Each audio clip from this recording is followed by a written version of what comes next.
अस्सलाम वालेकुम dear students, मैं economics professor Khansa Zulfiqar first year economics chapter number 3 की ऑब्जेक्टिव को डिस्कस करेंगे। नंबर 1, कौन सा अंग्रेज़ी का हर्फ बरामदात की नुमाइंदगी करता है? Option A Y, option B M, option C X, option D E. Correct option है एक्स, एक्सपोर्ट्स बरामदात। नंबर 2, झैल में दी गई कौन सी मुतग़य्यर मिक़दार मुतग़य्यर गैर मुसलसल नहीं है? करेक्ट ऑप्शन है सी वक्त। वक्त जो है ये मुतग़य्यर गैर मुसलसल नहीं है, बल्कि ये जो है घड़ी की सुइयाँ हर नुक्ता को छूकर गुजरती हैं और हर सेकंड को पूरा करके वक्त पूरा करती हैं।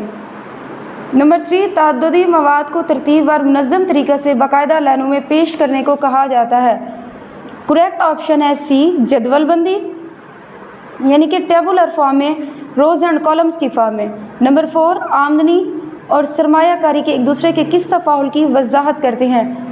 करेक्ट ऑप्शन है सी माकूस तफ़ाउल, यानी कि आमदनी बढ़ती है तो हमारा सर्फी खर्च बढ़ जाता है। सर्फ यानी कि खर्च होता है हमारा, उससे क्या होती है हमारी सेविंग्स कम हो जाती हैं, सेविंग्स कम होती हैं तो हमारी सरमायाकारी भी कम हो जाती है। तो इन दोनों में क्या है उलट रिश्ता पाया जाता है, माकूस तफ़ाउल। नंबर 5, ऐसी मिक़दारें जो अमली ज़िंदगी में तब्दील होती रहती हैं लेकिन किसी बहस के दौरान उन्हें मुअय्यन फ़र्ज़ कर लिया जाता है, क्या कहलाती हैं? करेक्ट ऑप्शन है बी मुतबद्दिल मुस्तक़लात,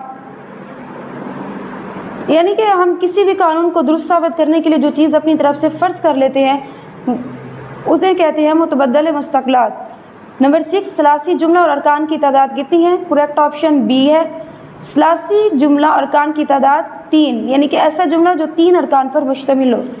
नंबर 7, ग्राफ पर जहाँ एक्स महवर और वाई महवर मिलते हैं उसे क्या कहा जाता है? करेक्ट ऑप्शन सी मबदा, ओरिजिन। नंबर 8 है, ऐसा जदवल जो आदात की एक से ज़्यादा खसूसियात को ज़ाहिर करे क्या कहलाता है? करेक्ट ऑप्शन सी मुरक्कब जदवल या पेचीदा जदवल।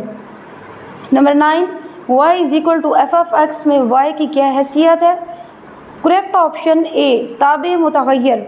मुतग़य्यर मिक़दारें एक दूसरे पर इन्हिसार करती हैं बच्चे, एक मिक़दार तब्दील होती है तो दूसरी भी तब्दील होती है। y जो है वो x पर डिपेंड कर रहा है, इसलिए ये ताबे मुतग़य्यर है। नंबर 10, ताद्दुदी मवाद को सितरों और कालमों में लिखने का नाम है जदवल बंदी। ये सितरों और कालमों में यानी कि रोज़ एंड कॉलम्स में, जदवल बंदी टेबुलर फॉर्म में, टेबल्स की फॉर्म में। नंबर 11, ऐसी मुतग़य्यर मिक़दारें जो ख़ास हालात में साकिन फ़र्ज़ कर ली जाए कहलाती हैं। Correct option B parameters.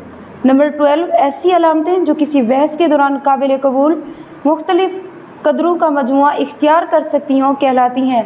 Correct option D मुतग़य्यरात। मुतग़य्यरात यानी कि जो तब्दील होती रहती हैं।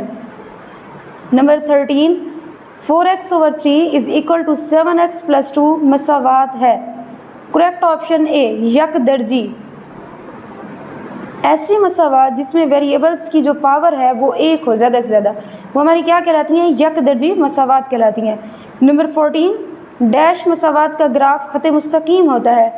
करेक्ट ऑप्शन ए यक दर्जी मसावात का ग्राफ ख़त मुस्तकीम होता है, सीधा होता है। नंबर 15, यक दर्जी मसावात के ख़त की शक्ल होती है। करेक्ट ऑप्शन ए ख़त मुस्तकीम। नंबर 16 है, मुतग़य्यर गैर मुसलसल है। करेक्ट ऑप्शन है सी तलब, यानी कि ये जो है ना अपने हर सिलसिला हदूद के हर नुक्ता को छू कर नहीं गुजरता, दरमियान में वक्फ़ा छोड़ जाता है, उसे हम कहते हैं मुतग़य्यर गैर मुसलसल। नंबर 17, मुतग़य्यर मुसलसल है। करेक्ट ऑप्शन है डी, जिस तरह घड़ी की सुइयाँ हैं वो घड़ी की सुइयाँ अपने वक्त को पूरा करती हैं और हर नुक्ता को छू कर गुजरती हैं। Thank you so much students. आज के हमारे चैप्टर नंबर 3 की ये मोस्ट इम्पोर्टेंट ऑब्जेक्टिव थी। इंशाल्लाह ये आपको समझ में आएंगी। नेक्स्ट लेक्चर में मिलेंगे, तब तक के लिए अल्लाह हाफ़िज़।